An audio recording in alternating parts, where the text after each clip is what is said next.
संपू दे अंधार सारा, संपू दे अंधार सारा, उजळू दे आकाश तारे, गंधाळल्या पहाटेस येथे वाहू दे आनंद वारे. जाग यावी सृष्टीला की, जाग यावी सृष्टीला की, होऊ दे माणूस जागा, भ्रष्ट सारे नष्ट व्हावे, घट्ट व्हावा प्रेम धागा. मार्ग सारे स्वच्छ व्हावे, मार्ग सारे स्वच्छ व्हावे, अन मने ही साफ व्हावी, ही सकाळ रोज यावी, माणसाचा देव व्हावा, माणसाचा देव व्हावा. त्या यशवंत विद्यालयाचे सर्व गुरुदेव आणि तुम्हा बालमूर्तींना ज्ञानेश्वर मिटगुलेचा मनापासून मनपूर्वक नमस्कार. मुलांनो, मी देवाकडे काय मागत नाही. आम्ही पैठण दररोज 2-4 देव हिंडतो आणि हजारो तुमच्यासारखे देव पाहतो. मी देवाकडे काही मागत नाही, पण तरी देवानं मला सांगितलं माग, काहीतरी माग. अरे इतकं काहीतरी करतोय, काहीतरी माग. तेव्हा ते देवाला म्हटलं, देवा मला जगण्यापुरतं पाणी दे. त्याने अख्खा तलाव दिला. देवानं सांगितलं मला फक्त देवाची तुझी सेवा करण्याकरता एक फूल दे. त्यानं मला अख्खी बाग दिली. त्याला म्हटलं राहण्यासाठी मला एक झोपडी दे. त्यानं मला अख्खा एक बंगला दिला. आणि मग देवाकडं मागता मागता मी शेवटी देवच मागितला. म्हटलं मला देवच दे. तर त्याने सांगितलं जा महाराष्ट्रातल्या प्रत्येक शाळेत जा, तुला हजारो देव भेटतील आणि त्यांचं नमन कर. त्यांना नमन कर आणि त्यांना सांग तुम्हीच खरे देव आहात. तुमच्यातलं देव पण आयुष्यातून बेघडून देऊ नका. मला सांगा मुलांनो, देवांची संख्या किती कोटी आहे?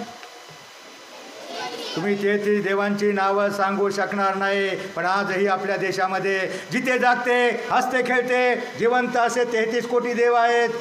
कोणते देव आहेत? तुम्हाला एकदा सांगितलं होतं कोणते देव आहेत. तर आपल्या देशाची लोकसंख्या 140 कोटीपर्यंत पोहोचली असताना त्यापैकी बालवाडीपासून मास्टर डिग्रीपर्यंत जी सरकारी आकडेवारी आहे ते विद्यार्थ्यांची आकडेवारी बरोबर 33 कोटी आहे. आणि तुम्ही 33 कोटी विद्यार्थी जे निष्पाप, निरपेक्ष, सात्विक, निर्भेळ वृत्तीचे जो तुम्ही विद्यार्थी, तुम्हीच खरे देव आहात. आणि तुमच्यातलं देव पण टिकवण्यासाठी, जगवण्यासाठी, जागवण्यासाठी आमच्या वारकरी साहित्य परिषदेतर्फे हा छोटासा प्रयत्न. ज्ञानियांचा वाहतुक्याचा वंश तुमचा तोच आहे. आपल्याही रक्तात थोडा ईश्वराचा अंश आहे. अहो ईश्वर, देव म्हणजे तरी काय असतं? आत्मा हात परमेश्वर. पण तो कोणता आत्मा? जोपर्यंत तो वाईट, अन्याय, अत्याचार, दुराचार, दुष्टाचार करत नाही, भ्रष्टाचार करत नाही, तोपर्यंत तुम्ही देव आहात. आणि तुमच्यातलं देव पण टिकलं पाहिजे. यासाठी मी तुमच्या पाया पडण्यासाठी. कारण काय झाले सर, आमच्या 70पेक्षा तुमची 35-40ची पिढी हुशार आहे आणि त्यांच्यापेक्षाही ही 12-17ची पिढी हुशार आहे. पण भानगड काय झाली आहे, ती जरा जास्तच हुशार आहे. जे चांगलं एकतर त्यांच्यापर्यंत पोहोचत नाही, पोचलं तरी ती डोक्यात घेत नाही. बऱ्याच वेळा असं होतं, संतांचे अभंग, संतांचे विचार 700 वर्षानंतरही प्रत्येक गावामध्ये हरिपाठ, काकडा, भजन, गायन याच्यात गायले जातात, परंतु ते तुमच्या डोक्यात बसत नाहीत. आणि तुमच्या डोक्यामध्ये कोण? एकच वर्ष डीजेचं, ऑर्केस्ट्राचं, सिनेमाचं गाणं एकच वर्ष येतं आणि ते तुम्ही डोक्यामध्ये घेता. काय सिनेमाचं गाणं येतं आणि ते परत दुसऱ्या वर्षी दिसतं का? दुसऱ्या वर्षी ते गाणं दिसत नाही. संतांचे अभंग आज प्रत्येक वर्षी प्रत्येक कीर्तन, भजन, गायन, काकडा याच्यात गायले जातात आणि ते ताजेतवाने वाटतात. रूप पाहता लोचनी सुंदर ते ध्यान, देवाच्या द्वारे अवघाची संसार, इवलेशे रोप, जे का रंगले गांजले. 700 वर्षानंतरही हे अभंग ताजेतवाने वाटतात, पण ते तुमच्या डोक्यामध्ये बसत नाही. तुमच्या डोक्यातली ती शांताबाई गेली, आला बाबूराव. मला सांगा, शांताबाई, बाबूराव ही नावं तरी चांगली वाटतात का? जनाबाई, मेराबाई, मुक्ताबाई, बहिणाबाई, एकनाथ, नामदेव, तुकाराम, चोखा, सावता अनेक संत होऊन गेले. त्यांच्यापेक्षाही नावं तरी चांगली वाटली का तुम्हाला? तरी तुम्हाला कोणी बोलवतं का? डीजे लाल लगा का तुम्ही हात मागं पोचता आणि तिकडे जाऊन लुंगी डान्स करता? कोणी बोलवतं का? पण तुम्हाला जरी म्हटलं हरिपाठाला या, कीर्तनाला, मला सांगा तुमच्या गावात कीर्तन होतं? किती जण जातात? हातवर करा. अर्धे मग 25% खाली हात करा. पण मी पाहिलं एका वर्षी मी काल्याच्या कीर्तनाला आलो होतो आणि ते काल्याचं कीर्तन झाल्याच्या नंतर तुम्ही सगळेजण लाईनमध्ये होता. कशाला? भोजन आणि भजन. मुलांनो, या शब्दामध्ये एक काना एक मात्रा एवढंच अंतर असतं. पण आत्ता केलेल्या काल्याच्या कीर्तनाचं भोजन फार तर उद्या सकाळपर्यंत तुमच्या पोटामध्ये राहील. उद्या सकाळी गेट आउट. राहणारे 18 दिवस, परंतु एखादं भजन, अभंग, भारोड, कविता, ओव्या, पदे, दोहे, श्लोक, संतांचं साहित्य म्हणजे अभंग नाही. त्याच्यामध्ये अनेक प्रकार आहेत आणि त्यातला एक प्रकार तुम्ही डोक्यामध्ये घेतला, त्याप्रमाणे जगण्याचा वागण्याचा प्रयत्न केला तर तुमचं जीवन कधीच भंग होणार नाही. मुलांनो, अभंग या शब्दाची फोड करून बघा. तसं शिक्षण म्हणजे क्षणाक्षणाला शिकायचं असतं. तुम्हाला लहानपणी एक गोष्ट होती. कोणती गोष्ट होती? 2 लहान प्राण्याची शर्यत लागते आणि कोण जिंकतो? ससा चपळ होता तरी कासव का जिंकतो? का जिंकला? तर तो थांबला नाही. मग या लहानशा गोष्टीपासून तुम्ही काय शिकायचं? प्रत्येक गोष्टीपासून काहीतरी बोध घ्यायचा असतो. प्रत्येक धड्यातून काहीतरी धडा घ्यायचा असतो. या लहानशा गोष्टीपासून तुम्हाला जीवनाची शर्यत जिंकायची असेल तर थांबायचं नाही. रोजच्या रोज अभ्यास, गृहपाठ, होमवर्क केला तर तुम्ही जीवनाची शर्यत जिंकणार आहात. मुलांनो, माणूस जीवनामध्ये 2च प्रकारे मोठा होऊ शकतो. किती प्रकारे? एक शिकून आणि दुसरा सवरून. शिकून म्हणजे शिक्षण आणि सवरून म्हणजे संवरण. सकारात्मक अर्थाचे जेवढे शब्द, सत्य, सदाचार, संयम, सुविचार, प्रत्येक चांगल्या विचारामध्ये माणसाचं जीवन बदलण्याचं सामर्थ्य असतं. एक चांगला विचार घेऊन जगण्याचा वागण्याचा प्रयत्न केला तुमच्यातला प्रत्येक जण मोठा होऊ शकतो. हा विश्वास देऊनच जाणार आहे. मुलांनो, माणसाला जीवनामध्ये यशस्वी होण्यासाठी माणसाजवळ आत्मविश्वास हवा आणि तो आत्मविश्वास मिळवण्यासाठी थोडा तरी संतांचा आणि शिवरायांचा इतिहास ज्ञात हवा. जगावं कसं हे आम्हाला छत्रपती शिवरायांनी शिकवलं. मरावं कसं हे शंभूराजांनी शिकवलं आणि वागावं कसं हे संत समाजसुधारकांनी शिकवलं. आता आपल्याला कुठं शंभूराजासारखं मरायचं आहे? आम्हाला फक्त शिकून सवरून मोठं व्हायचं आहे आणि छत्रपती शिवरायांच्या आणि संतांच्या विचारानं जगलो तरच आपला महाराष्ट्र टिकणार आहे. मुलांनो, आता मला काय सांगावं, माझं एका व्याख्यानात काय होत नाही. तुम्हाला प्रत्येकाला मोठं व्हायचं आहे. तुमच्यातला प्रत्येकजण मोठा होऊ शकतो. पण मला सांगा, तुमचा देवावर विश्वास आहे? देवावर विश्वास आहे ना? मग तुमचा स्वतःवर विश्वास आहे? स्वतःवर आहे का? स्वतःवर नाही. तुमचा जर देवावर विश्वास असेल तर देव देईल, याच्यामध्ये तुम्हाला संतुष्ट राहावं लागेल. पण तुमचा जर स्वतःवर विश्वास असेल तर त्या देवाला तुम्हाला हवं ते द्यावंच लागेल. म्हणून स्वतःवर विश्वास निर्माण करा. Self confidence. मी मोठा होणारच. तुमच्यातला प्रत्येकजण. असं काय नसतं मी गरीबाचा.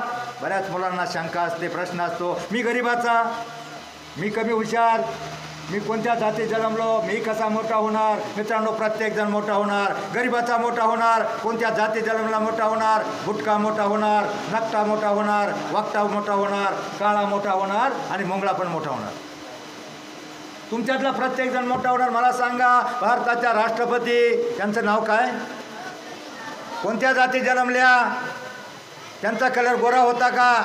मग तुमच्या दिसण्यावर काय नसतं, कलरवर काय नसतं, तुमच्या असण्यावर आज सगळं असतं. तुम्ही आता कसा अभ्यास करून मोठं होणार आहे याच्यावर सगळं. तर भारताचे माजी राष्ट्रपती APJ अब्दुल कलाम त्यांनी सांगितलं, शिक्षण हे काही फक्त चरितार्थासाठी, नोकरी करण्यासाठी, जगण्यासाठी नाही, ते समाजोत्थानासाठी आहे, दुसऱ्याला जगवण्यासाठी आहे.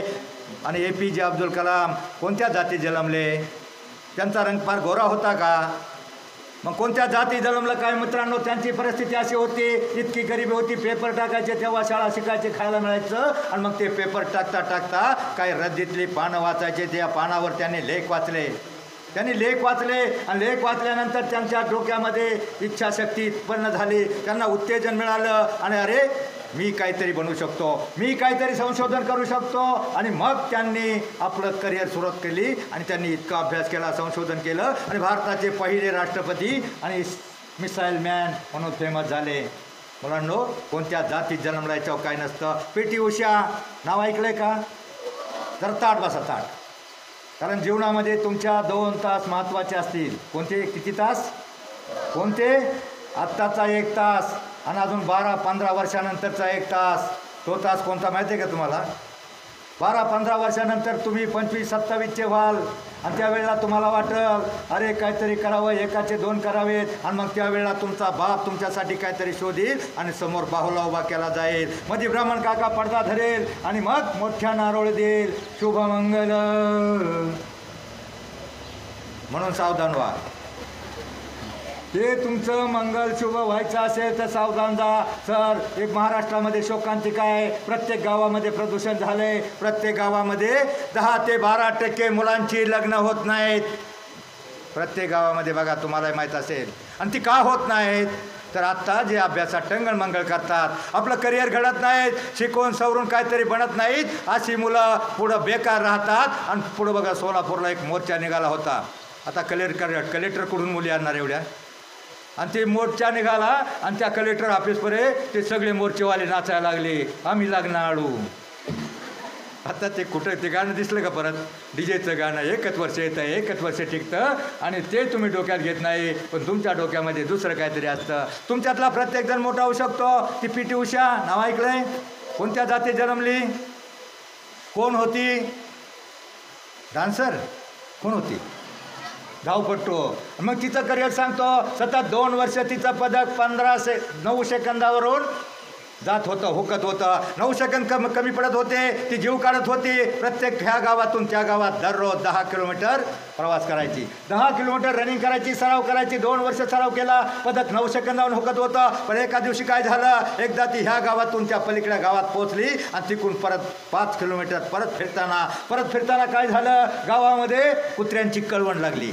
कुत्र्यांची कळवण पाहिली का कशी धावतात? आणि ती कुत्र्यांची कळवळ जेव्हा लागली आणि ती जशी मागं फिरली, एक कुत्रं तिच्या दिशेनं पळालं, बाकीची कुत्री त्या कुत्र्याच्या मागं पळाली. त्या पी.टी. उषाला वाटलं ही कुत्री आपल्या मागं लागल्यात, आणि मग ती अशी तंगाट पळाली, चिंगाट पळाली, बुंगाट पळाली.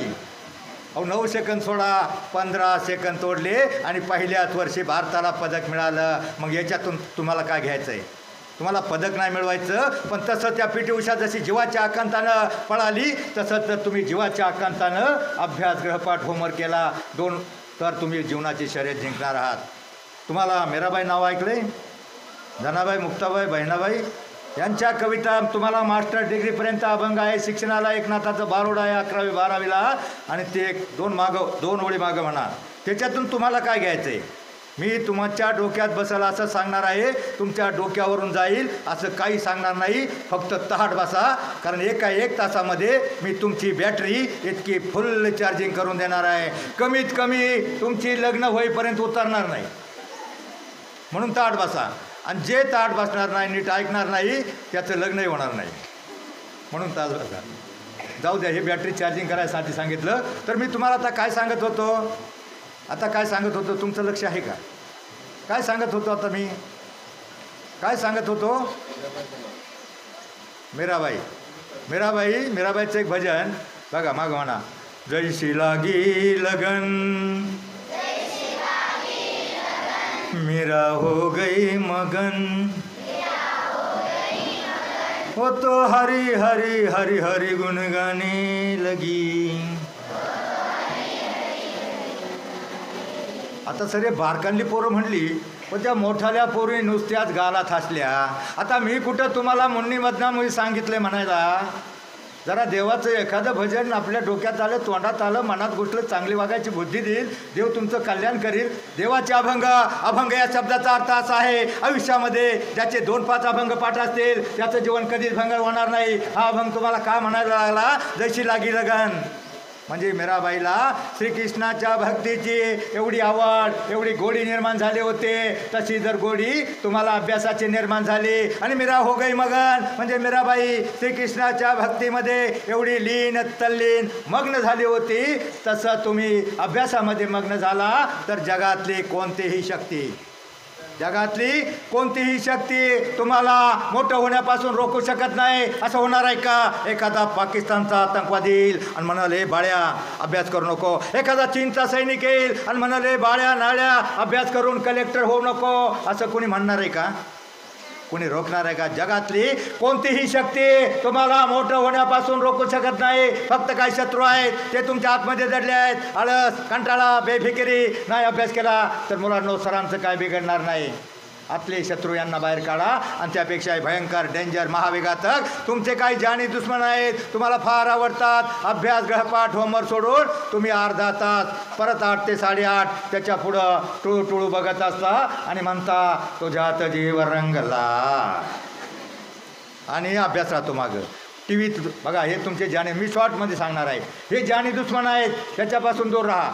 तो 1 तास आहे ना तुमचा टी व्हीतला आणि मोबाईलमधला 1 तास. तुमच्या घरात लहान बाळ असेल, त्याच्या हातामध्ये आई, त्या आईला बिंडोक आईला माहीत नव्हतं हे पोरगं बिघडल. त्या बिंडोक आईला माहीत नव्हता 3 गुरु असतात जीवनामध्ये. 3 गुरु, पहिला गुरु आई, दुसरा शिक्षक आणि तिसरा गुरु आध्यात्मिक गुरु. त्या आईला या रोगाची कल्पना नव्हती. पोरगं रडायला लागल्यावर आई काय करते? मोबाईल चालू करून त्याच्या हातात देते.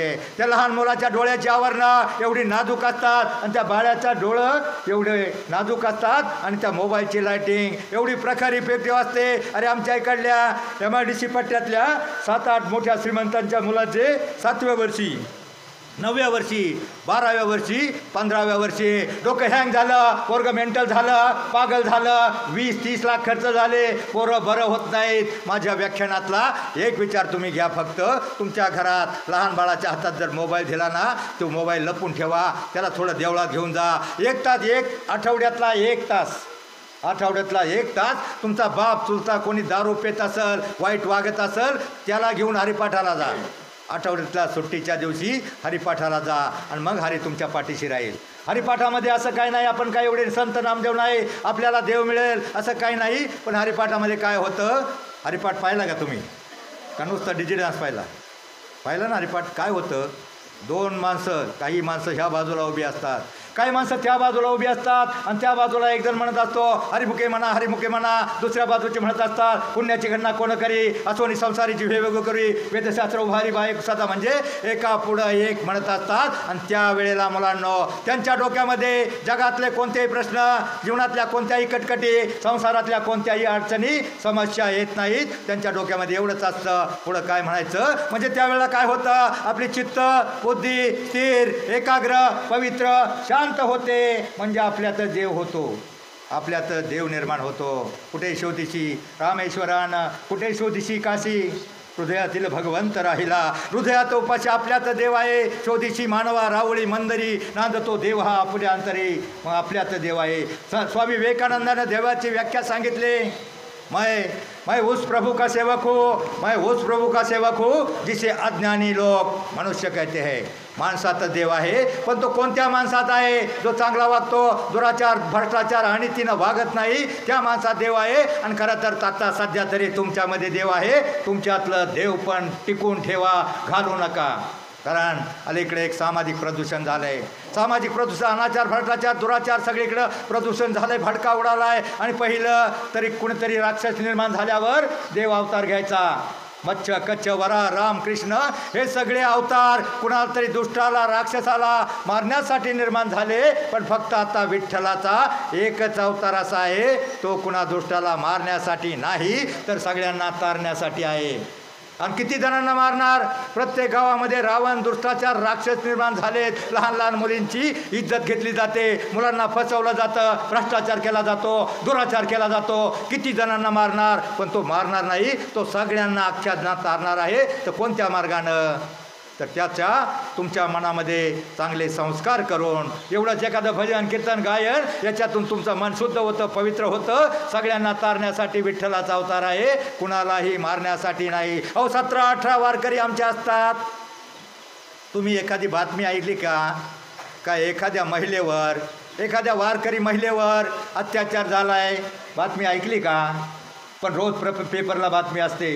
एखाद्या लहान मुलीला चॉकलेटचा मेसेज दाखवलं जातं, मोठ्या मुलीला मोबाईल गिफ्ट दिला जातो, त्याच्या मोठ्या मुलीला लग्नाचा मेसेज दाखवला जातो आणि मुलीवर अत्याचार होतात. मग वारीमध्ये झालं का होत नाही? तर ते संतांचे विचार आहेत, संतांचे विचार, संतांची संस्कृती आहे. आमच्या वारीमध्ये 18 लाख लोक असतात, 20 लाख असतात. पंढरपूरमध्ये मंदिरापासून वाखरीपासून मंदिरापर्यंत आणि वाखरीपासून मोहोळ तिकडल्या बार्शी रोडपर्यंत लाईन लागली असते. हे तोबा गर्दी असते आणि त्या गर्दीमध्ये आपलं ही वारी पाहण्यासाठी, आपला हा 18 लाख समाज पाहण्यासाठी बाहेरच्या देशातील, फॉरेनच्या कपड्यातील, ते हाफ कपड्यातल्या मॅडम लोक येतात. आपल्या संस्कृतीचं त्यांना नवल वाटतं. अरे त्यांच्या देशात जेवढं पब्लिक नाही तेवढं पब्लिक नुसतं पंढरपुरामध्ये आहे आणि ते आनंदानं बागडतंय, नाचतंय. काय भानगडे, एवढा आनंद का झाला यांना, काय नेमकं आहे हे पाहण्यासाठी ते डिव्हायडरवर उभे असतात. आपल्या म्हाताऱ्या बाया पुढं उभे असतात, त्यांच्या मागं उभं राहून ते पाहत असतात. अरे एवढी लोक, कोणाची कोणाला लात लागते, लहान मोठा माणूस लहान मुलाच्या माऊली माऊली म्हणून पाया पडतो आणि एवढा गोंधळ होत नाही. एवढा आनंद कसा? इकडं आमच्याकडे साधी वरात झाली तर वरातीमध्ये जोरात भांडणं होतात.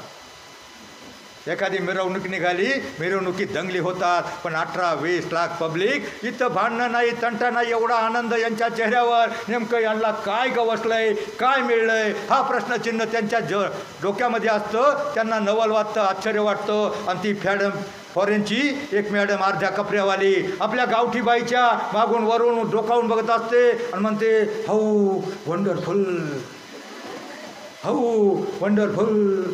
आमची गावठी बाई म्हणते, अय भावाने, वंडरफुल नाही, पंढरपूर आहे.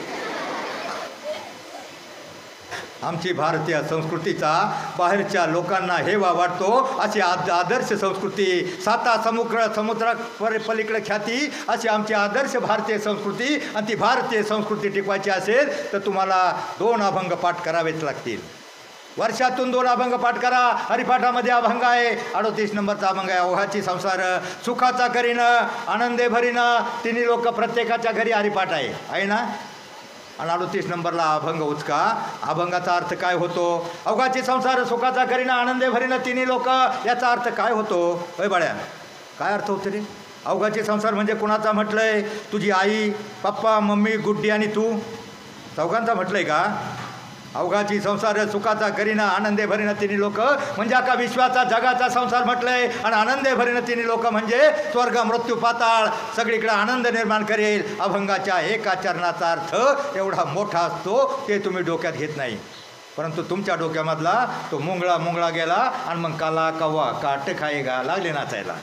मुंगळा, कावळा, वाईट प्राण्यांची जी गाणी, त्याच्या तालावर तुम्ही नाचता. अहो, संतांच्या अभंगावर नाचून बघा, किती अभंग असतो. हरिपाठामध्ये जे नाचतात ना, त्याच्यामध्ये पावित्र्य असतं. डीजेमध्ये जे नाचतात त्याच्यामध्ये बिभत्सपणा असतो. तुम्हाला ते वाईट शिकवतात. आजकाल तुमच्या आईवडिलांना तुम्हाला मोठं करण्यासाठी 20 वर्ष लागतात. लहानापासून तुम्हाला तुमची घाण काढावं लागते. बालवाडी, अंगणवाडी, प्राथमिक शिक्षण, हायस्कूल आणि त्याच्यानंतर कॉलेज. तुम्हाला घडवण्यासाठी तुमच्या आईवडिलांना 20 वर्ष लागतात. पण ते तुम्ही एखाद्या वरातीत नाचायला गेलात.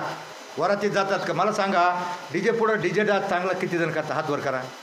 मी पाहिले तुमच्या फार पोरं चलाक आहेत. अजून कोण करी तर डीजे पुढं कोण मस्त नाचतं? अरे वा, कल्याण तुमचं. मला सांगा, डीजेचा आवाज किती नाजूक असतो. डीजेचा आवाज किती नाजूक असतो.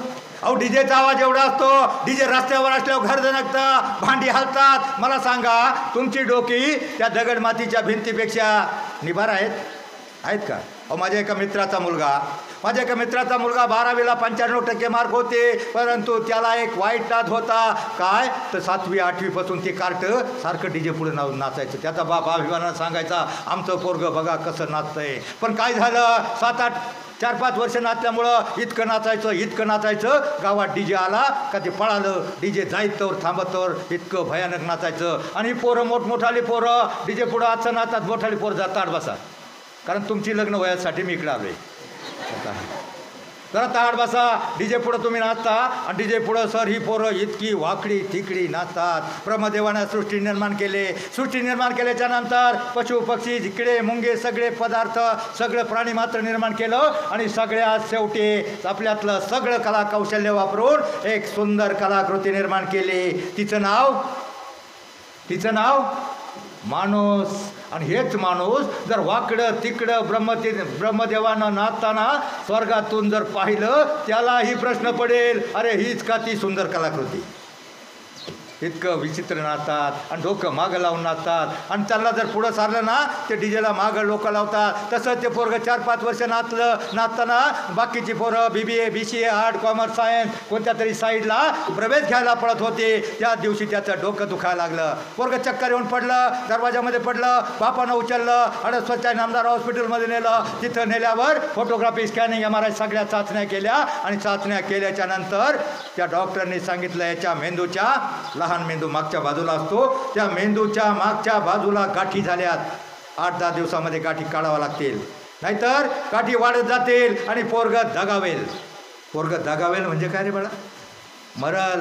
एकुलता एक पोरगा मरल आणि डॉक्टरनं बजेट सांगितलं. मेंदूचा उघड ऑपरेशन असतं, बॉम्बेवरनं स्पेशालिस्ट मागावं लागतात. ऑपरेशनचं बजेट सांगितलं 18 ते 20 लाख रुपये. किती? आता कुणाच्या घरी आहेत का 18 ते 20 लाख? असली तर काय अडचण नाही, मग नाचा. मग शेवटी बाप सायरा बाहेर झाला. शेतकऱ्याचा तो एका कामगाराचा 15-20 हजार रुपये पगार घेणाऱ्या कामगाराचा एकुलता एक हुशार मुलगा. डॉक्टरनी सांगितलं 8-10 दिवसामध्ये ऑपरेशन केले नाही तर मुलगा गाठी वाढून दगावेल. बाप सायरा बाहेर झाला. काय करायचं शेवटी? परंतु बापानं ऐन वेळेला गावाकडं थोडीशी जमीन होती. ऐन वेळेला कोण देणार पैसे? 50-60 लाखाची जमीन 20 लाखाला विकली. डिपॉझिट भरलं, मुलाचं ऑपरेशन झालं, मुलगा जगला. मुलांना मुलगा जगला. परंतु आपल्या मेंदूपासून, लहान मेंदू मोठ्या मेंदूपासून ज्या रक्तवाहिन्या असतात कानापर्यंत डोळ्यापर्यंत सगळ्या बाजूला ज्या रक्तवाहिन्या असतात त्या 1-2 रक्तवाहिन्या जॉईंट झाल्या नाहीत. 1-2 शिरा 1-2 नसा जॉईंट झाल्या नाहीत. आणि मग काय झालं? त्याला अर्ध आठवतं, अर्ध आठवत नाही. बाप आठवला तर आई आठवते, आई आठवली ती बाप आठवत नाही. मात्र त्याला एक नक्की आठवतं. काय नक्की आठवतं? काय? DJ सारखं कुठंतरी धडामकडं वाजलं का ते गोदाडं फेकाटून देतं आणि उड्या मारायला लागतं आणि म्हणतं आत्ता माझी मोठ्याने सांगा, आत्ता माझी. हां, सटकली पाठ आहे, तुमचा अभंग पाठ नाही. मग मला सांगा, तुम्हाला जर मोठं व्हायचं असेल तर तुमची डोक्याची, कानाची, डोळ्याची कोणतीही नस सटकली नाही पाहिजे. म्हणून आयुष्यामध्ये मोबाईल, TV, DJ, हेडफोन, लवजात बरेच प्रकार आहेत. त्याच्यापासून दूर राहा, त्याच्यापासून दूर राहा. मला सांगा, तुम्हाला जमिनी घालवायच्यात का बापाच्या? तुम्हाला परिणाम माहीत नाही. मोबाईलचा, TVचा, DJचा, पाटलांचा बैलगाडा. आमच्याकडे 12वीला 10वीला 80-90% पोरं त्या पाटलांच्या बैलगाड्या पुढं नाचून नाचून करिअरचा राडा करून घेतला, नापास झाली पुढं. म्हणून जे वाईट आहे ना, शाळेत रोज जाता, ते ज्ञानबिंदू मिळवा. तुझे आता पुल्याया देशाभिमान ठेवा, कुलशील मान राखा, ठेवू नका विकार. नवहिंदवी युगाचे तुम्हीच शिल्पकार.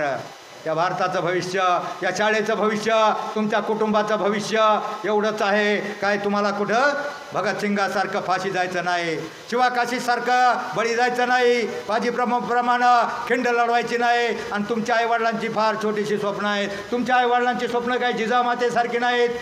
जिजामातेचं काय स्वप्न होतं? मोगलाईत. त्या मोगलाईत पुन्हा बेगमच्या स्मृतीसाठी ताजमहाल बांधणारा होऊन गेला एक शहाजहान. त्या पेशवाईत कुणा मस्तानीच्या प्रेमासाठी राजमहाल बांधणारा होऊन गेला एक बाजीराव. पण फक्त आपल्या मराठेशाहीत आपल्या मातेच्या स्वप्नपूर्तीसाठी स्वराज्य निर्माण करून 360 किल्ले बांधणारा एकच राजा होऊन गेला, तो म्हणजे छत्रपती शिवाजी. आणि म्हणून जय जयकार होतो. छत्रपती शिवरायांचा जय जयकार का होतो? त्याच्या इतके शूर पराक्रमी वीर अनेक योद्धे होते. महाराणा प्रताप, पृथ्वीराज चव्हाण किंवा त्याला तहामध्ये हरवणारा मिर्झा राजा जयसिंग, उदयभान राठोड, अनेक सरदार शिवाजीराजा इतके शूर होते. त्यांचा जय जयकार का होत नाही? पण शिवरायांचा जय जयकार का होतो? तुम्हाला थोडक्यात सांगतो. आमच्या शिक्रापूरपासून हिवरे कुंभार 12 किलोमीटरचं गाव. त्या जे शाळेतली एक मुलगी BAला, तिला 99% मार्क पडले आणि विज्ञानामध्ये 100% मार्क पडली. त्या मुलीचं भारत सरकारतर्फे अणुसंशोधन विभागासाठी निवड झाली. विज्ञान विभागामध्ये 100 गव्हर्नमेंटचं तिला पत्र आलं. गव्हर्नमेंटचं रेकॉर्ड असतं कोणता मुलगा काय करू शकतो. तिचं सायन्समधलं ते पाहिल्यावर तिला संशोधन केंद्रासाठी फॉरेनला तिला हे मिळणार होतं, शिष्यवृत्ती मिळणार होती. आणि 2-3 लाख रुपये ही 30 वर्षापूर्वीची गोष्ट आहे. तिची निवड झाली, तिला मुंबईला बोलवलं. आमचं पुण्यापासून आमचं गाव 40 किलोमीटर आणि तिथून त्या मुलीचं गाव हिवरे कुंभार 12 किलोमीटर. ती मुलगी तिथून निघाली. तिचे वडील चुलते म्हणले, अरे आता तू एकटी कशी जाणार, आम्ही तुझ्याबरोबर येतो. ती मुलगी हुशार होती, नका दोघांना एस टी पकडायला उगाच टाईम लागेल, एकाला मिळेल जागा नाही मिळायची, मी एकटी जाते, मागे येते. ती मुलगी निघाली. हिवऱ्यावरनं शिक्रापूरहून बसणं पुणे, पुण्यावरून मुंबईला 5 तास 4 तास लागतात. मुंबईमध्ये पोहोचली. दुपारी 12:30 वाजता तिच्या ऑफिसला रिक्षानं एस टीनं टॅक्सीनं गेली. तिथं तिनं सगळी कागदपत्रं दिली, सगळा इंटरव्ह्यू दिला, फोटो दिला आणि तिनं जे अपॉइंटमेंट लेटर आहे ते लेटर घेतलं. परत मागं निघाली. 1 वाजता एस टीमध्ये बसली. 1 वाजता ती 5-6 वाजता पुण्याला पोहोचणार होते. परंतु तिच्या दुर्दैवानं खोपोलीच्या घाटामध्ये त्यावेळेला डबल हायवे नव्हता. खोपोलीच्या घाटामध्ये एक टँकर पलटी झाला होता. 4 तास ट्रॅफिक जाम झालं आणि मुलगी तिथंच अडकली. त्यावेळेला मोबाईल नव्हता, नाहीतर तिनं सांगितलं असतं, मग माझं घरी सांगितलं असतं. आणि मग रात्रीचे शेवटची बस पुण्यावरनं शिक्रापूरला जायला 10 वाजता असते. ती मुलगी 10:30 वाजता पुण्यात पोहोचली. 10:30 वाजता पोहोचली. तिच्या घरचे 12 किलोमीटर मोटरसायकलवर 10-12 तिचे बाप, चुलते, भाऊ सगळ्या नातेवाईकांनी हेलपाटं मारलं. अरे एकुलते एक हुशार मुलगी, नेमकं काय झालं असेल अशा काळजीमध्ये 10-12 हेलपाटे मारले. शेवटची बस 11 वाजता पुण्याहून सुटणारी शिक्रापूरला जाते. ती बसही गेली आणि शेवटी ते नाराज झाले, आमच्या मुलीचं काय झालं असेल. ह्या काळजीमध्ये सगळे घरी पोचले. त्या काळजीमध्ये कुणाला झोप नव्हती. 15-20 एकत्र कुटुंब, माळी समाजाची मुलगी, एकत्र कुटुंब आणि ती मुलगी घरी सगळे तिच्या काळजीत असताना ती नेमकी तिला रात्रीच्या 10:30 वाजता पोचली. एक ॲम्ब्युलन्स तिच्या नशिबानं नगरका येत होती आणि त्या ॲम्ब्युलन्सवाल्या डॉक्टरनं त्या ड्रायव्हरनं पाहिलं, अरे ही मुलगी भेलेल्या अवस्थेमध्ये एकटी फाईल घेऊन इथं उभी आहे बस स्टॉपवर, इकडल्या जाणाऱ्या रोडला ती उभी होती. त्यानं पाहिलं, त्यानं विचारलं कुठं जायचं आहे, तिने सांगितलं. त्यानं गाडीत बसवली, शिक्रापूरला सोडली. रात्रीचे 12:15 वाजले होते. पांडुरंगा विठ्ठल लागला बघा. मोबाईलमध्ये सुद्धा अशाच रिंग ठेवा, नाहीतर काहींच्या मोबाईलमध्ये काय रिंग असतात ऐका वाटत नाहीत. मग काय सांगत होतो मी, नाही यांचं लक्ष आहे, तुमचं लक्ष नाही. ते एका शाळेत काय झालं, मी अख्खं रामायण सांगितलं, रामाला कुणी मारलं, कसं मारलं सगळं सांगितलं आणि मागच्या एक पोराचं लक्ष नव्हतं. ते मागून 6 नंबर, अय बाळा रावणाला कुणी मारलं रे असा प्रश्न विचारला. ते म्हणते मी नाही मारलं. आता त्याचं शाळेत लक्ष नसतं, रावण कुठं त्याला सापडणार आहे. पण तुमचं लक्ष काय आहे सध्या, तुमचं लक्ष आहे शिक्षण. मित्रांनो, विद्या हे गरिबाचं धन आहे, श्रीमंतांचा अलंकार आहे आणि असं धन आहे जगातला कोणताही तोटा तुमच्यापासून हिरावून घेऊ शकत नाही. शिक्षण म्हणजे सुतावरून स्वर्ग गाठण्याचा मार्ग. लोक मेल्यावर स्वर्गात जाण्याची इच्छा व्यक्त करतात, पण शिकला सवरलेला माणूस या पृथ्वी तलावर स्वर्ग उभा करू शकतो, इतकी ताकद या शिक्षणामध्ये आहे. आणि मित्रांनो, शून्यातून विश्व निर्माण करण्याचा मार्ग म्हणजे शिक्षण आणि ही संधी एकदाच असते. फक्त तुमचं लक्ष सध्या शिक्षण हवं आहे. तर ती मुलगी 12:15 वाजता शिक्रापूरला पोहोचली. 12 किलोमीटर तिथून गाव. शेवटची बस, सगळे नातेवाईक मागं गेले होते. ती तिच्या गावाच्या दिशेला चालणाऱ्या एका लाईटीच्या पोलखाली उभी होती. आता करायचं काय, त्यावेळेला मोबाईल नव्हता, नाही तर लगेच फोन केला असता, हॅलो पप्पा मी आले, मला न्यायला या.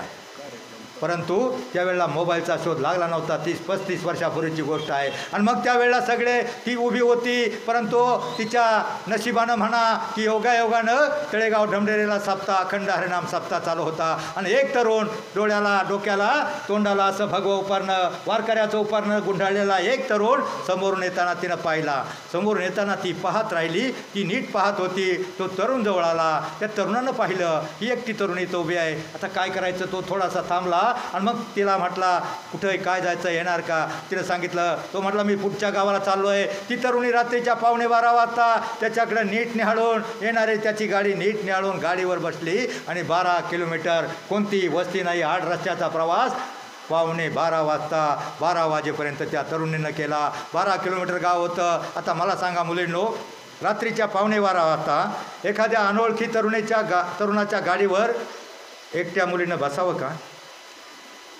का मोठ्या मुलींनो, मोठ्याने सांगा, बसावं का नाही बसावं. बरोबर आहे तुमचं. पण ती तरुणी बसली. ती तरुणी हुशार होती, टॅलेंटेड होती.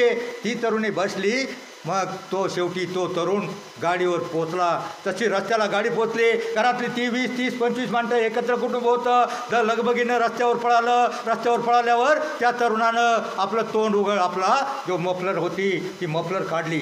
बघवी मफलर काढून घेतली आणि हे गबरू दाढीवाला जवान होता. त्या जवानाकडे पाहून घरच्या लोकांना प्रश्न पडला, अरे या तरुणानं आपल्या मुलीला काही नाही वाईट केलं तर नाही? त्यांच्या चेहऱ्यावरचं प्रश्नचिन्ह त्या तरुणानं हेरलं. मग तो जास्त पुढं बोलायच्या अगोदर तो म्हटला, तुम्ही या सगळ्यांना असा प्रश्न पडला आहे, पण तो प्रश्न मी त्या मुलीला विचारलं, तू एकटी 11:15 वाजता माझ्यासारख्या एकट्या तरुणाच्या गाडीवर बसलीस, आडरानातून आपल्याला जायचं होतं, तुला माझी भीती नाही वाटली? ती तरुणी म्हटली, नाही वाटली. तो म्हटला, का नाही वाटली? ती तरुणी म्हटली, मी येताना तुझी गाडी येताना पाहिली, तुझ्या तोंडावर वारकऱ्याचं उपारणं गुंडाळलेलं होतं आणि तुझ्या गाडीच्या बोनेटवर येताना मी एका राजाचं चित्र पाहिलं आणि ज्या माणसाच्या गाडीवर बोनेटवर राजाचं चित्र आहे तो माणूस आयुष्यामध्ये मला दगा करू शकणार नाही असा विश्वास मला होता. आणि ते राजे म्हणजे कोणते होते?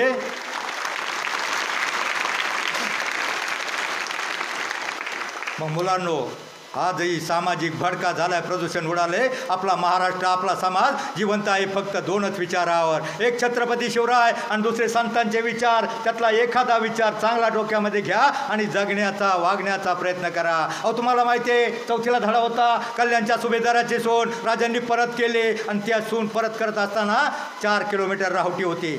सुभेदाराच्या घरामध्ये मातंग मारला होता, त्याला एवढं दुःख नव्हतं. आपला पराजय झालाय, खजिना लुटून नेलाय, याचं त्याला दुःख नव्हतं. परंतु याचं दुःख होतं, आपली सोन्यासारखी सद्गुणी अशी सून, सुंदर अशी सून या राजांनी पळवून नेली. या मातंगमध्ये दुःखामध्ये सगळे बुडालेले होते. आणि त्यावेळेला इकडं आबाजी सोनदेवनं 4 किलोमीटरच्या राहुतीवर राजांसमोर पहिला खजिना हजर केला आणि राजांना म्हणला, राज तुमच्यासाठी नजराणा आणलाय. ती सुंदर युवती समोर हजर केल्या. राजे आबाजीवर भडकले, आबाजी तुमचं डोकं ठिकाणावर आहे का?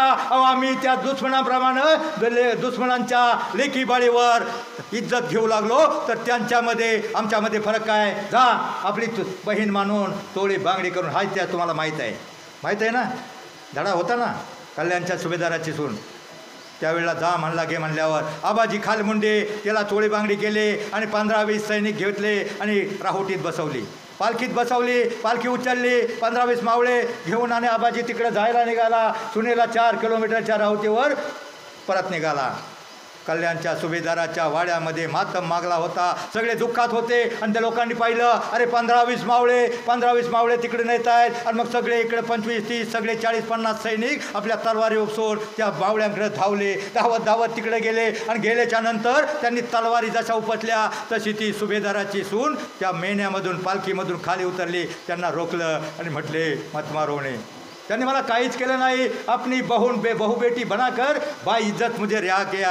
बा इज्जत आपल्या जर मुस्लिम समाजामध्ये एखादी हिंदूची स्त्री आली असती तर तिची इज्जत वाचली नसती. पण त्या शिवाजी राजानं मला आपली बहीण मानून चोळी बांगडी करून परत केली. सगळी वार्ता तिनं ज्या वेळेला सांगितली त्यावेळेला ते मुसलमानाचे सैनिक त्यांनाही इतका हेवा वाटला, इतका आनंद वाटला. आणि ते मोठ्यानं एक जण मोठ्यानं ओरडला, छत्रपती शिवाजी महाराज की. छत्रपती शिवरायांचा जे जयकार का होतो. आणि ही वार्ता सगळीकडे पसरली का शिवाजी राजांना एक सुंदर अशी सुभेदाराची सून परत केली, सगळीकडे पसरली. आणि मग त्यावेळेला शाहीर होते, शाहीर पोवाडे गायला लागले. कोणतीही चांगली घटना झाली का शाहीर पोवाडे गायचे. जसं 1962ला चीन आणि आपलं युद्ध झालं, भारत आणि चीनचं युद्ध झालं, त्यावेळेला आपले जवान खचले होते, आपली पिछाहट होत होती. आणि प्रत्येक वेळेला गावामध्ये येत होते, नवीन तरुण भरती करून घेऊन जात होते. त्यावेळेला मी 7-8 वर्षाचा होतो, मला चांगलं कळतंय. त्यावेळेला लोक भयभीत झाले होते, देश भयभीत झाला होता. त्यावेळेला आमचे शाहीर आमच्या जवानांना स्फूर्ती देण्यासाठी पोवाडे गात होते. तसे पोवाडे शिवाजीराजांच्या वाड्यासमोर गायला लागले. आपली पिछाहट होत असताना आमचे शाहीर त्यावेळेला गावात गात होते, हिमालयाच्या सरहद्दीवर हिमालयाच्या सरहद्दीवर नेफा गाडी गाठवा, मातृभूमीच्या तरुण वीरांनो भारत आपला टिकवा, लालचिनी पिटवा. असे पोवाडे गात होते. तसे पोवाडे शिवरायांच्या महालासमोर शाहीर गायला लागले. बक्षीस मिळणार. शिवरायांचं गुणगान गात होते. मुसलमानाची एक सुभेदाराची सुंदर अशी सून राजांना परत केली. त्यावेळेला आमचे शाहीर पोवाडे गायला लागले. शिवराव मंदी शूर शिवाजी महाराजांचे गुण, महाराजांचे गुण, बहीण मानून परत केली सुभेदाराची सून, असं होणार नाही कुणी, असं झालाच नाही कुणी वीर. असे पोवाडे गायला लागले. ते पोवाडे आणि सगळी भानगड आतमध्ये सैवाईला कळले. आणि सैवाईने राजांना विचारलं, राज अहो बाकीचं राजा लोकांच्या आया बहिणींची इज्जत लुटायला टपलेले असतात, एवढी सुंदर सुभेदाराची सून ती तुमच्या समोर आली होती, तुम्हाला नजराना म्हणून भेट दिली होती, तुम्हाला तिच्याबद्दल तुम्ही तिला परत पाठवलं, तिच्याबद्दल तुम्हाला काहीच प्रेम वाटलं नाही. त्यावेळेला राजे म्हटले, सई तुला काय वाटतं, प्रेम कशात असतं? प्रेम दिसण्यात असतं. प्रेम दिसण्यात नसतं, प्रेम असण्यात असतं. प्रेम शरीरावर नसतं, प्रेम मनावर असतं. प्रेम हे जिव्हाळ्याचं असतं, सौदार्याचं असतं, आदराचं असतं. प्रेम हे वासनेचं नसतं. प्रेम कधीच वासनांना नसतं. हे दिसणं सौंदर्यावर नसतं, प्रेम सौंदर्यावर नसतं, प्रेम तुमच्या असण्यावर असतं. आणि मग सईबाई चाट झाली. राजांनी परत झालं. मित्रांनो, शिवरायांनी दुश्मनांच्या सुद्धा लेकी बाळी. तुम्हाला माहिती आहे शाहिस्तेखानाची बोटं तुटली. आपल्या बोटांना कुरवाळीत शाहिस्तेखान उभा होता. त्यावेळेला त्याची बहीण धावत आली, भाईजान मेरी बेटी लापता है, उसे बचाव. त्यावेळेला शाहिस्तेखानाला आपल्या हाताचं बोट तुटल्यालं दुःख सावरत तो सावरला आणि आपल्या बहिणीकडं पाहत म्हणला, नाही बहन, ऐसा हो ही नहीं सकता, ऐसा हो ही नहीं सकता. अगर शिवाजी के आदमी उसे उठा के लेके भी गए होगे तो उसे बाइज्जत रिहा कर देंगे, वापस लौटा देंगे. इतका विश्वास शत्रूंना सुद्धा आमच्या राजाचा होता. तोच विश्वास तुमच्यामध्ये ठेवा. आणि तोच विश्वास तुमच्यामध्ये ठेवला.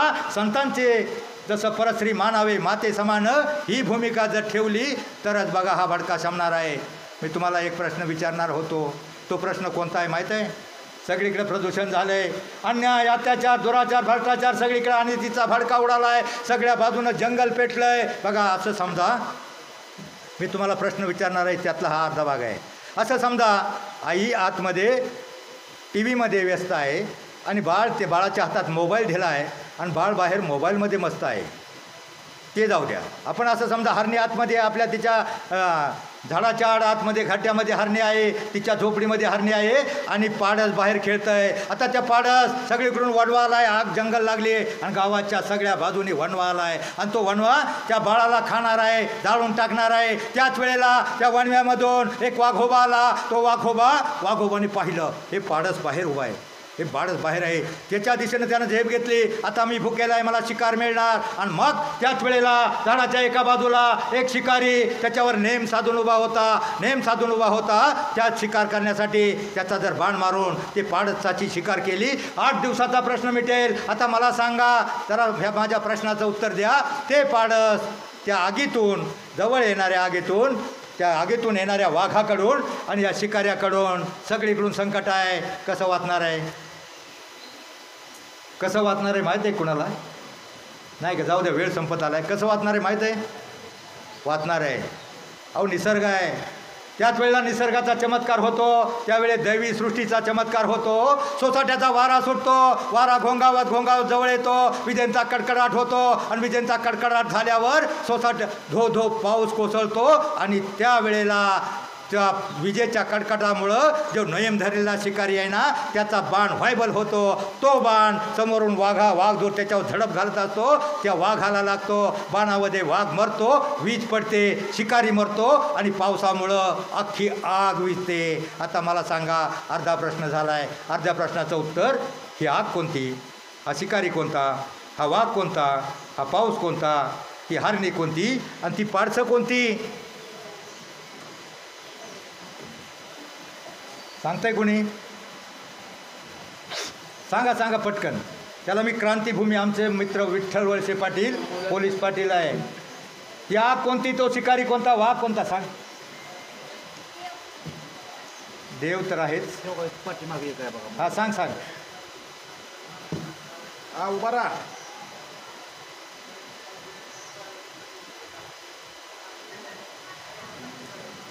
काय म्हटलं? पाडसापण. पाडसापण. बरं ठीक आहे, नाही सांगता येणार कारण हा प्रश्न आहे का? सांग. मोबाईल टी व्ही, अरे हा भडका आहे. Mobile T V D J हा भडका, ही आग आहे. ही आग म्हणजे शिकारी कोणता, वाघ कोणता, पाऊस कोणता, विजा कोणत्या, मुलगा कोणता, ही कोणती, पण जाऊ द्या.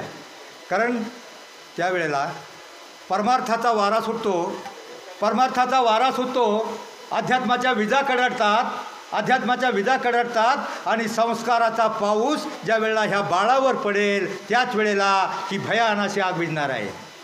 आणि ते संस्कार देण्यासाठी सरांनी, शिक्षकांनी, सर तुमची शाळा आदर्श आहे.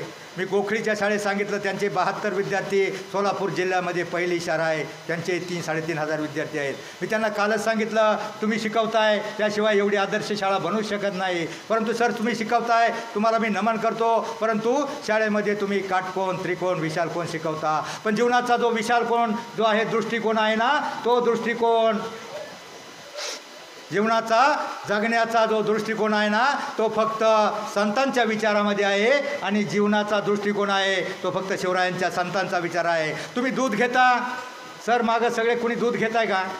घरी दूध असतो बघा, रतीप असतो, गवळी दूध घालतो. दूध घालताना आपण बघतो, अरे हा गवळी फुल माप देतोय का थोडी कमी देतोय, आपलं लक्ष असतं गवळी फुलच माप देत असतो, परंतु किंचित थोडंसं किंचित नगभर सांडतं, त्या बदल्यात तो गवळी आणखी बरंच मोठं अर्ध माप टाकतो. आणि अर्ध माप जे टाकल्यावर जे वरचं माप असतं त्या मापानं आपलं समाधान होतं. अरे गवळ्यानं आज वरचं माप टाकलंय, जे समाधान होतं ते सर जे वरचं माप आहे ना, त्या नवीन पिढीवर संस्काराचं टाका. तुमची शाळा आदर्श आहे, तुमची शाळा चांगली आहे आणि माझ्या दृष्टीनं महाराष्ट्रातली 1 नंबरची शाळा म्हणून मी तुम्हाला मानतो. त्याच लेवलची गोखळीची शाळा आहे आणि एक नारायणगावचं सबनीस विद्या मंदिर आहे. अशा बऱ्याच शाळा चांगल्या आहेत. म्हणून माझी तुम्हाला विनंती आहे, संस्काराचं माप या पिढीवर टाका. एखादा अभंग पाठ करून घ्या, अवघाची संसार, जगाचा अर्थ नाही कळला, स्वतःचा संसार सुखाचा कळायचा आहे एवढं जरी कळलं, सावता महाराजांचा एक अभंग पाठ करून घ्या, कांदा मुळा भाजी अवघी मिठाई माझी, म्हणजे आपल्या हाताला जे काम मिळालंय त्याच्यातच देव आहे. सावता हे 2 अभंग आयुष्यात पाठ करा, तुमचं जीवन कधीच भंग होणार नाही. आणि हा भडका कोणता आहे तर मोबाईल, टी व्हीमुळं समाजामध्ये कुटुंब व्यवस्था कशी उद्ध्वस्त करायची, ह्या बाईनं त्या बाईची खोड कशी करायची एवढं शिकवलं जातं. मुलांनो टी व्हीचा, मोबाईलचा 1 तास कमी करा आणि तो तास तुम्ही हरिपाठाला, आपल्या बापाला, चुलत्याला, कोणी जर दारू पित असेल, वाईट वागत असेल त्याला घेऊन जा, तो पण सुधरल आणि तुमच्या आयुष्याचं सोनं होईल. आता मी तुम्हाला शेवटला एक प्रश्न विचारतो. शिवरायांच्या 2 सुना, त्यांची नावं? छत्रपती शिवरायांच्या 2 सुना, शंभूराजे आणि राजाराम राजे यांच्या पत्नी, सांगतंय कुणी? हा ये वर, याच्यासाठी टाळ्या वाजवा. ये वर ये. तर बघा, छत्रपती शिवरायांचा इतिहास माहिती हवा, संतांचा इतिहास माहिती हवा. 2 अभंग जर पाठ केले तर तुमचे जीवन कधीच भंग होणार नाही. आता माझा मोठ्या मुलांसाठी एक प्रश्न आहे. ही मुलगी बघा, कितवीला आहे बाई तू? ही 5वीची मुलगी, हिला इतिहास माहीत आहे. आणि ज्यांना इतिहासाचं विस्मरण होतं ते इतिहास कधीच घडू शकत नाही. इतिहासाच्या पाणी पाणी अमर शिवप्रभूंची गाथा, अभिमानानं मर्द मराठी झुकवी त्यांच्या चरणी माता. छत्रपती शिवरायांचा इतिहास. मुलांसाठी एक प्रश्न आहे. मुलांनो तुमच्या आवडीचा प्रश्न आहे, हसू नका, ताट बसा जरा. मोठ्या मुलांसाठी प्रश्न आहे. बघा, एक पिक्चर फेमस झाला होता आणि त्या पिक्चरचं नाव काय होतं बघा? त्याच्यात गाणं होतं. तो पिक्चर पाहिला आणि मुली नाचायलाच लागल्या, याड लागलं रे याड लागलं. काय नाव, काय पिक्चर होता पोरांनो? सैराट. बरोबर, माहिती आहे. 2 वेळा बघितला तुम्ही. त्यातला प्रश्न आहे. आणि त्याच्यामुळं काय झालं, त्या मोबाईलमुळं सगळ्यात मोठा शत्रू मोबाईल. एका 11वीच्या मुलीला त्या मोबाईलचं इतकं याड का ती गोधडीत मोबाईल घेऊन झोपायची. आणि एक 11वीची पोरगी शाळेत निघाली, तिकून निघाली तर शाळेत पोचायचं तर कुठं पोचली असेल माहिती आहे का? इतकं याड ते गाणं आहे बघा. चालताना बोलताना मोबाईलच्या हातात, झोपेतही स्वप्नातही हेडफोनच्या काना. एक पोरगी शाळेत निघाली, मोबाईलच्या नादात मळ्यात पोचली. आई म्हटली काय गं ठमी, आज शाळा नाही का? आणि मग ठमी म्हणते याड लागलं. इतकं याड नको, मोबाईलचा गैरवापर नको. इतका गैरवापर झाला आहे ह्या मोठाल्या मुली त्या मोबाईलच्या नादामध्ये. मोठाल्या मुलींना फसवलं जातं. एक फसवा शब्द निघला आहे, उद्या तुम्ही कॉलेजला जाल आणि एखादा तुम्हाला एक फसवा इंग्लिशमध्ये काय वाक्य आहे. माझं जुनं बीकॉम आहे सर, मला 35% होती इंग्लिशमध्ये, मला जास्त इंग्लिश कळत नाही. एक फसवा शब्द निघाला आहे आणि त्या मुली कॉलेजला गेल्यावर त्या शब्दाला फसतात. काय, मला 3 शब्दापैकी 2 आठवतात. काय, आय काय यू, आय काय यू काहीतरी शब्द आहे. आय काय यू मुलींनो, ते काय बी काय नसतं. ते काय बी काय नसतं. सकाळच्या वेळी गवतावर पडलेलं वासनेचं दव असतं. वास्तवाच्या गुन्हाचे चटके विरघळले ते केव्हाच विरघळून जातं. एखाद्या भोळ्या भाबड्या मुलींना फसवण्याचा डाव असतो. म्हणून मुलींना आयुष्यामध्ये रस्ता फात खात खदगाळ्याचा आहे. सगळीकडे वणवा पेटला आहे, सगळीकडे आग लागली आहे, सगळीकडे भडका उडाला आहे. आयुष्यामध्ये चालताना रस्ता खात खळग्याचा आहे. जपून टाका पाऊल, जपून टाका पाऊल, कारण प्रत्येक वाट सारखी नसते. जपून ठेवा विश्वास, कारण प्रत्येक माणूस आपला नसतो. जपून घ्या निर्णय, कारण प्रत्येक पर्याय योग्य नसतो. जपून ठेवा आपलं मन, तेच फक्त आपलं असतं. मनाचा ब्रेक, पुढं काय ते तरी येतं का नाही? मनाचा ब्रेक उत्तम ब्रेक, आणि मनाला ब्रेक लावण्याचं काम आमचं संतांचं अध्यात्म परमार्थ करतं. प्रत्येक कॉर्नरला लिहिलेलं असतं सावधान, पुढं धोक्याचं वळण आहे. प्रत्येक कॉर्नरला लिहिलं असतं धोक्याचं वळण आहे. तरी जर तुमची गाडी तुम्ही बेफाम चालवली, त्या बोर्डकडे लक्ष दिला नाही, तर तुमची गाडी पलटी होईल. पलटी झालेली गाडी डॅमेज होईल, आणि डॅमेज झालेली गाडी, पत्र्याची गाडी डेंटिंग पेंटिंग करून रिपेरिंग करता येते. पण या मानवी देहाच्या बॉडीची गाडी रिपेरिंग होत नाही. शील, पावित्र्य, चारित्र्य परत मिळत नाही. संपत्ती गेली तर परत मिळते. Wealth is lost, nothing is lost, health is lost, something is lost, character is lost, anything is lost. एकदा बदनाम झालेल्या मुलीला समाज स्वीकारत नाही. तो पिक्चर आला आणि करमाळ्या साईडच्या बऱ्याचशे 500 मुली पळून गेल्या. आणि पळून गेल्यावर 2 दिवसामध्ये ते त्यांचं काय इंग्लिशमध्ये सांगू का मराठी सांगू, ते आय काय यू संपलं. ती पार्सल परत आली. आणि एकदा बदनाम झालेल्या मुलींना समाज स्वीकारत नाही. तर माझा प्रश्न होता, काय कोण सांगतंय? त्या सैराट पिक्चरमधल्या हिरोची आणि 2 त्याच्या मित्रांची नाव बघू. किती मुलं हुशार आहेत तुमच्या शाळेतली, यशवंत विद्यालयातली. सांगा पटकन उठून, सांगा पटकन उठून, पटकन कोणीतरी उठून या. पुस्तक मिळणार आहे. 2 प्रश्न. ये आता, ये पटकन ये, ये इकडे. मुलांनो, सगळ्यांना तुम्हाला उत्तर माहीत आहे, पण तुम्ही पक्के हुशार आहे, कारण हा जोड प्रश्न आहे. तुम्हाला सगळ्यांना माहिती आहे, कारण तुम्ही 3-3 वेळा बघितला आहे आणि डोळे फाडून बघितलं आहे. आणि तेच शब्द बरं का मुलींनो, जरा कान फोडून ऐका. तुम्ही माझ्या नातीसारखे, मला 4 नातवंड आहेत. माझ्या आज 8वीलापर्यंत नातवंड आहे. आमच्या घरामध्ये TV नाही, मुलांच्या हातामध्ये, आमच्या घरामध्ये TV नाही, मुलांच्या हातात मोबाईल देत नाही. या मोबाईलमुळं सगळे घोटाळे झाले. फेसबुकला काहीतरी येतं, त्या मुलीला वाटतं हिरोचा फेसबुक काय तर आले. मुलगी जाते, हॉटेलमध्ये पोचते, तेव्हा तिथं तिचा चुलता असतो.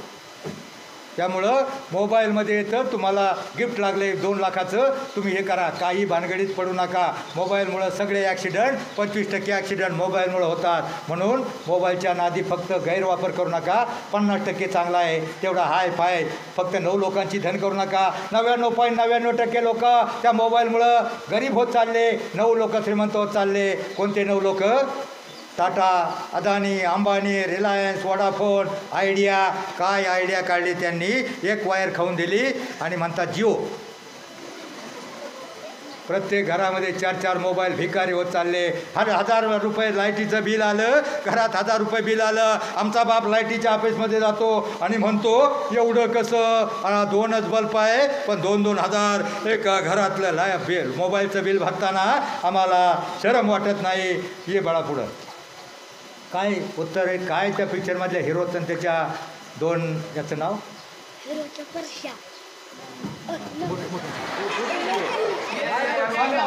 पुस्तक मिळालं. हिरोचं नाव परशा आणि त्याच्या मित्रांची लंगड्यान मंगे. बरोबर. अर्ध्या टाळ्या वाजवा. हे अर्ध्या टाळ्या वाजवा, फक्त अर्ध्या वाजवा का फुल नाही. कारण याला जोड प्रश्न असा होता, ज्या डॉक्टर बाबासाहेब आंबेडकरांनी आपल्या भारताची घटना लिहिली, तो उभा राहायचं मागचं पुढं भारताची घटना लिहिली आणि विद्येविना मती गेली, मतीविना नीती गेली, नीतीविना वित्त गेले, वित्ताविना सूत्र खचले, अवघे अनर्थ या अविद्येने झाले. त्या क्रांतीज्योती सावित्रीबाई फुले, महात्मा फुले यांच्या मुलाचं नाव काय बाळा? जोड प्रश्न सांग ना. बघा नेमकं जे गरजेचं आहे ते त्याला येत नाही आणि त्या सगळ्यांना तसंच आहे. जे पाहिजे जगासाठी जे महत्त्वाचं आहे, आपला इतिहास आहे, ज्यांनी घटना लिहिली, त्या क्रांतीज्योती सावित्रीबाई फुलेंनी मुलींना शिक्षणाची संधी उपलब्ध करून दिली, त्यांच्या मानसपुत्राचं नाव येत नाही याला, आणि याला तो लांगड्या आणि परशा माहिती आहे. आता त्या लांगड्याचं काय भेणं धरायचं आहे? मग सर ही शोकांतिका आहे, ही शोकांतिका आहे. जे चांगलं ते त्यांच्यापर्यंत पोचवा. परिपाठाला तुम्ही चांगला परिपाठ होतो. एक अभंग वर्षातून 2 अभंग मुलांचे पाठ करून घ्या, अगवाची संसार, आणि दुसरा कांदा मुळा भाजी, एवढं 2च करा, काही करू नका. आणि शेवटचा तुमचा जो वणवा आहे ना, त्या मुलीला एक पुस्तक द्या सर, त्या मुलीला द्या, त्या मुलीला एक पुस्तक द्या, या मुलीला एक पुस्तक द्या सर. एक मिनिट. मानसपुत्र, मानसपुत्र, हां यशवंत ये इकडे. मग बघा ह्या मुलीला येते नाव.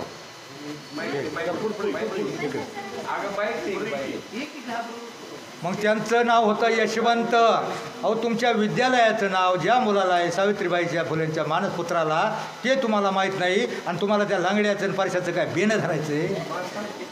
सांग. सावित्रीबाई फुले आणि महात्मा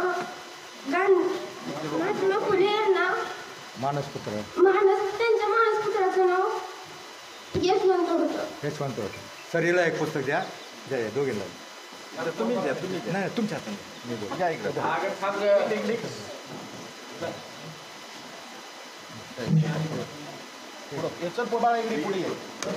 तर मुलांनो, मी तुम्हाला शेवटचे 2 मिनटं, कंटाळा आलाय का? नक्की ना? बरं शेवटची 2 मिनटं फक्त, 5 मिनटं एक, शेवटची 5 मिनटं, शेवटची 5 मिनटं फक्त. तर महत्त्वाचं, तुमची पिढी फार हुशार आहे. खरं तर सर तुमची पिढी आमच्या 70पेक्षा 35ची पिढी हुशार आहे, 35पेक्षा ही 12ची पिढी हुशार आहे, पण ही काय जरा जास्त हुशार आहे. मग तुमच्या डोक्यामध्ये जे चांगलं संतांचे विचार, शिवरायांचे विचार, चांगले विचार, जे गरजेचे विचार ते डोक्यामध्ये घ्या, जे वाईट ते सोडून द्या, जे चांगलं जगी त्याचा स्वीकार करा. आता फक्त मुलींसाठी शेवटचा एक सांगतो, आमच्या एक सत्य घटना सांगतो सर. सत्य घटना. मी 45 वर्ष पत्रकारिता करतो.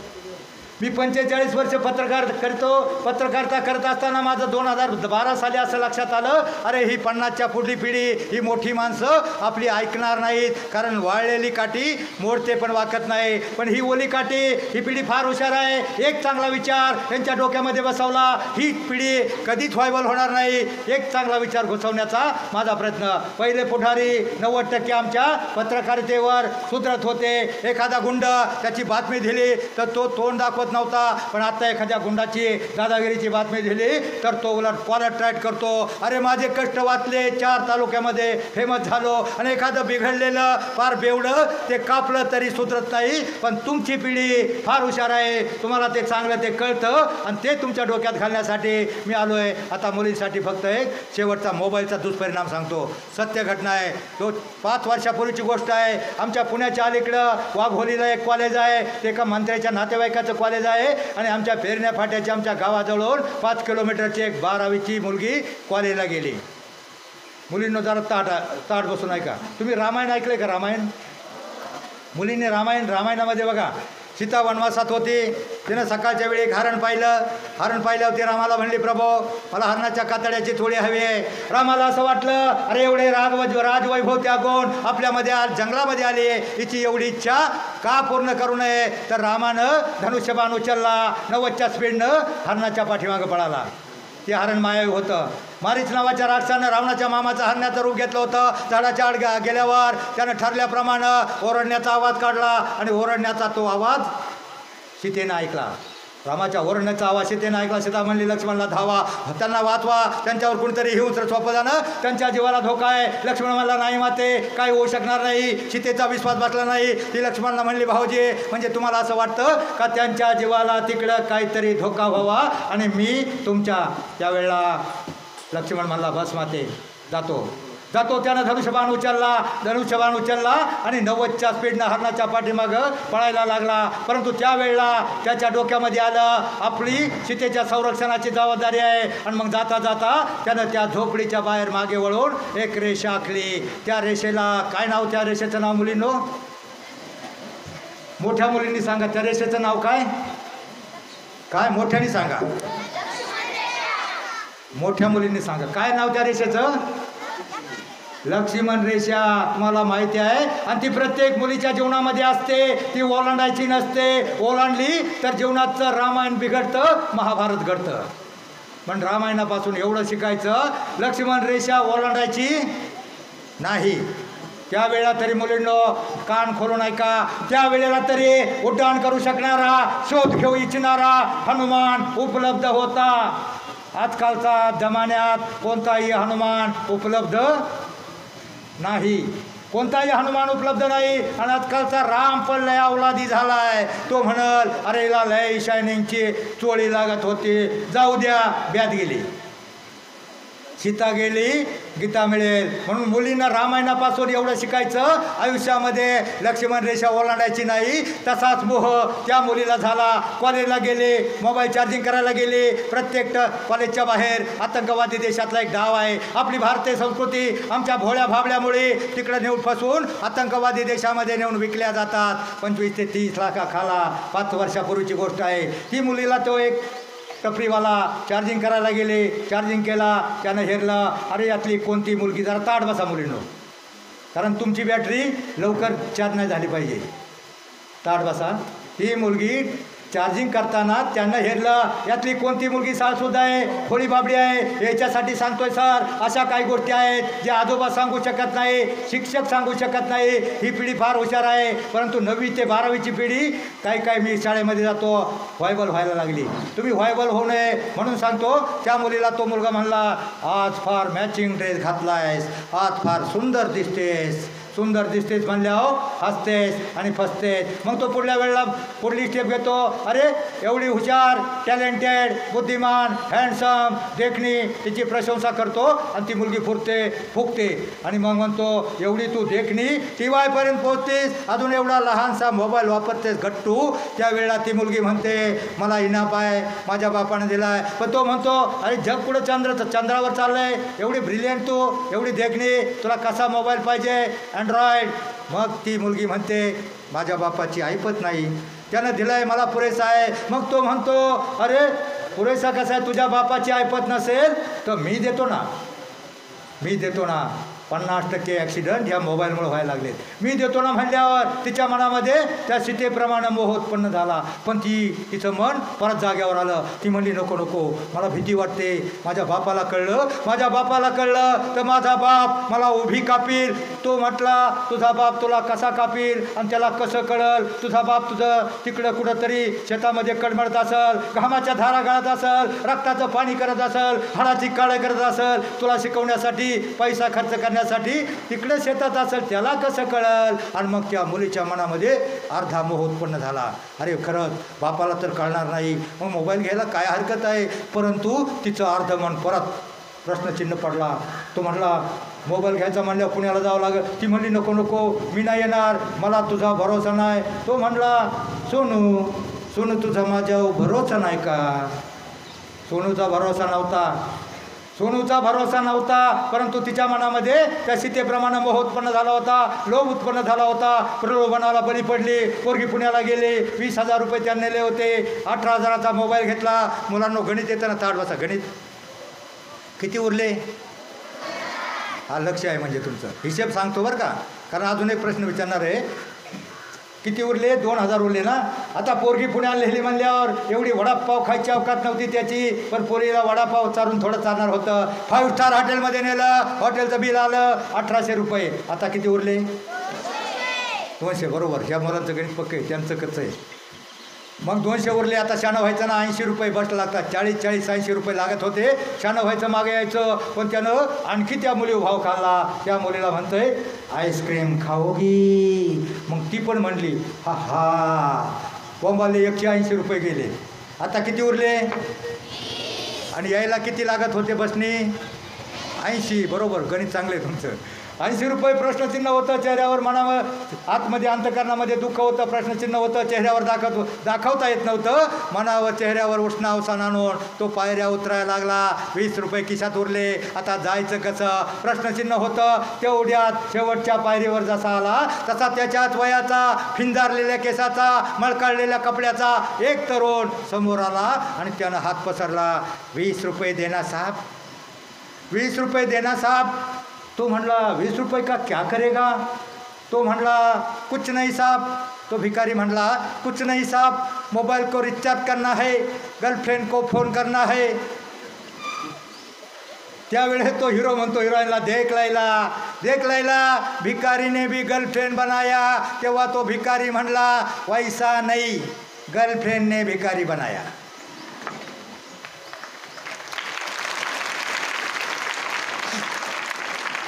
टोटल 15 ते 35ची पिढी व्हायबल व्हायला लागली. मुलींनो ते आर्चीचं लव ब्यू काय नसतं. पहिल्याच एकच दिवशी गेल्यावरती दोघंजण पळू गेल्या, खिदळली. नंतर त्यांच्यात भांडणं सुरू झाली आणि त्या हॉटेलमध्ये ते सगळे प्रसंग सांगत नाही, कारण वेळ संपलेला आहे. वेळ संपलेला आहे ना, बस का? कंटाळा आला आहे ना? मोठ्या मुलींना सांगा, कंटाळा आला आहे का?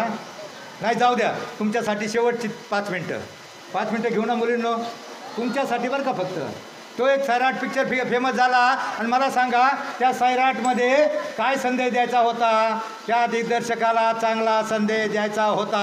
जातीपाती, उच्चनीच, भेदभाव, घरी श्रीमंत, समधर्म समभावाची शिकवण द्यायची होती. पण ती शिकवण ह्या नवीन पिढीनं घेतली नाही आणि त्यातली ती गाणी आणि त्या संगीतकारानं अशी कमाल केली आणि ते संगीत ह्या मुलींनं गाणी ऐकली आणि ते मोठ्यानं नाचायला लागले, ठणानलं काळजामध्ये. मला सांगा त्या पिक्चरचा शेवट काय झाला? चांगला झाला का? शेवट काय झाला? रक्ताळलेल्या पावलानं निरागस चेहऱ्याचं ते लहानसं बाळ बाहेर येत असताना त्याच्या पावलाचे ठसे आणि त्याच्या चेहऱ्यावरचा तो निरागस रडवेला भाव, त्या बाळाचा काय गुन्हा होता का? ते जाऊ द्या. त्याच्या आदला प्रसंग, ते दोघंजण की बरीच श्रीमंताची मुलगी, काय तिचं नाव आर्ची का मिरची, बरेच बापाचे पैसे घेऊन पळाली. ते पैसे पण परत पोलीस स्टेशनला ठॉठी केलं, बंदूक मारली, परत पळाली. मी शॉर्टमध्ये सांगतो, 2 मिनिटं राहिल्यात. परत पळाली आणि त्यांचे पैसे संपले. ते पैसे कुठंतरी त्या भानगडीत मारामारीमध्ये पैसे संपले, गायब झाले, हरवले. तिकडं गेलं, दागिना विकला, ते पैसे संपले. आणि ते पैसे संपल्याच्या नंतर दोघंजण एका बाकड्यावर झोपली होती. एका बाकड्यावर रात्रीच्या वेळेला, त्यांना कुठं प्रवेश मिळाला नाही, एका बाकड्यावर रात्रीच्या वेळेला झोपली. हा सीन पाहिलाय का तुम्ही? रात्रीच्या वेळी झोपलेले असताना आमच्या वारकऱ्यांची 7-8 वारकऱ्यांची दिंडी आली आणि त्यांनी एका वारकऱ्यानं पाहिलं, अरे ही निरागस बालकं इथं का बरं निद्राधीन झाले आहेत? त्यांचा काय प्रश्न असावा? एका वारकऱ्यानं उठवलं आणि म्हटले, चला, तुम्हाला झोपायला जागा नाही, खायला अन्न नाही का?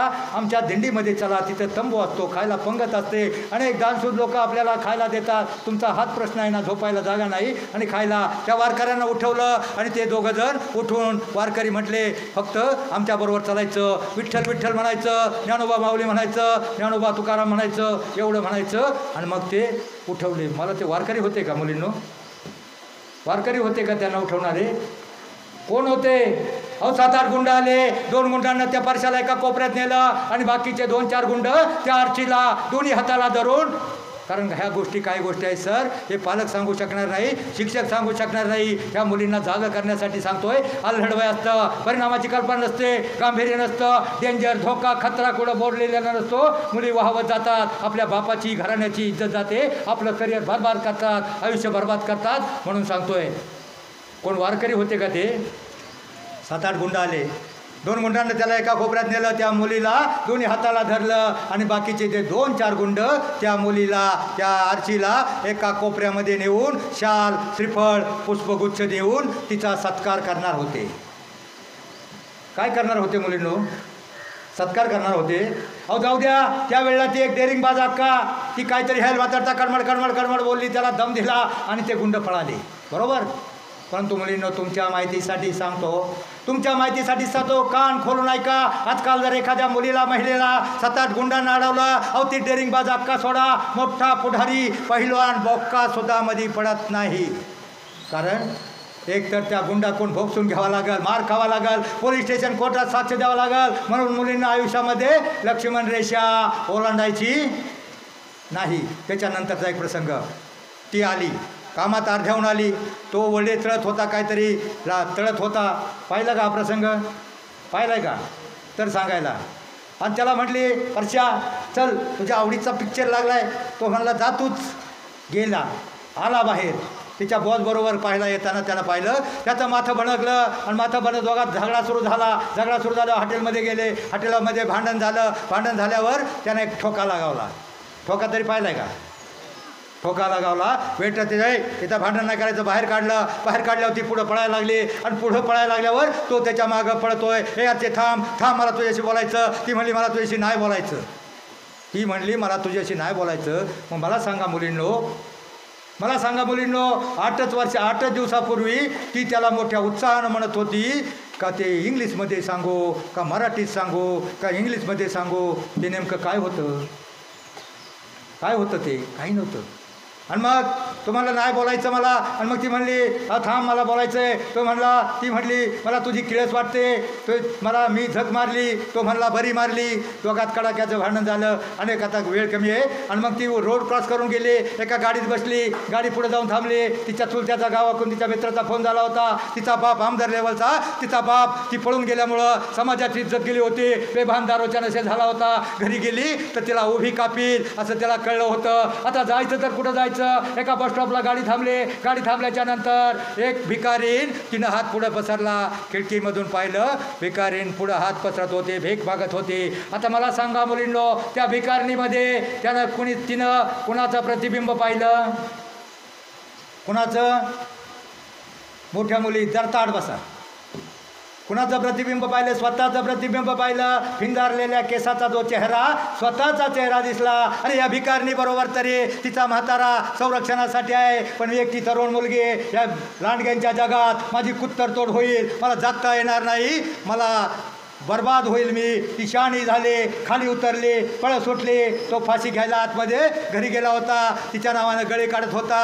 फाशी घ्यायचं वाचला होता. आरची म्हणून मोठ्यानं गळे काढत होता. तेवढ्यात ही पळत मागं आली. तिनं दरवाजा उघडला आणि दरवाजा उघडल्याच्या नंतर त्यानं एकमेकाला पाहिलं आणि ती जशी आवेगानं एकमेकाला मिठी मारली. आणि मग त्याला म्हणतात ते मराठीतलं प्रेम.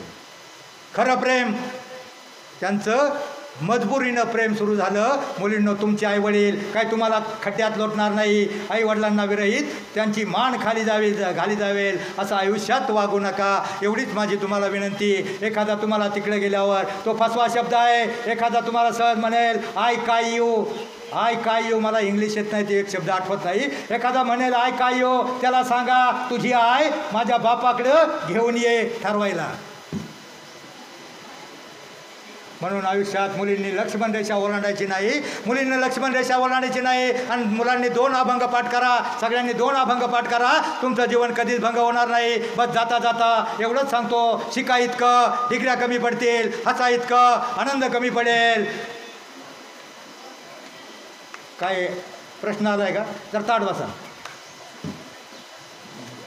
मी संपलेला आहे. हसा इतकं आनंद कमी पडेल, शिका इतकं डिग्र्या कमी पडतील, दौडा असे कमनशिबाचा फासा निखळून पडेल. परंतु मुलांनो, अभ्यास इतका करा, प्रयत्न इतका करा, त्या विठ्ठलाला, त्या परमेश्वराला, त्या देवांना तुम्हाला देणं भागत पडेल. बस जाता जाता सूर्यानं प्रतिप्रश्न केला, माझ्यानंतर या जगाला कोण प्रकाश देईल? त्यावेळी चंद्र शरमला, मोठमोठे तारे नरमले. एक पंथी समोर येऊन म्हणाले, प्रभो माझ्या परीनं मी नक्की प्रयत्न करेल. त्याच वेळेला माझ्यासारख्या एका ध्येयवादी पत्रकारानं ठरवलं. त्याच वेळेला माझ्यासारख्या एका काजव्यानं ठरवलं, कुठंतरी कानाकोपऱ्यात जाऊन लुकलुकेल अज्ञानाच्या अंधाराला प्रकाशाचं अस्तित्व दाखवून थांबेन, दाखवून सरेन. जय हिंद, जय महाराष्ट्र.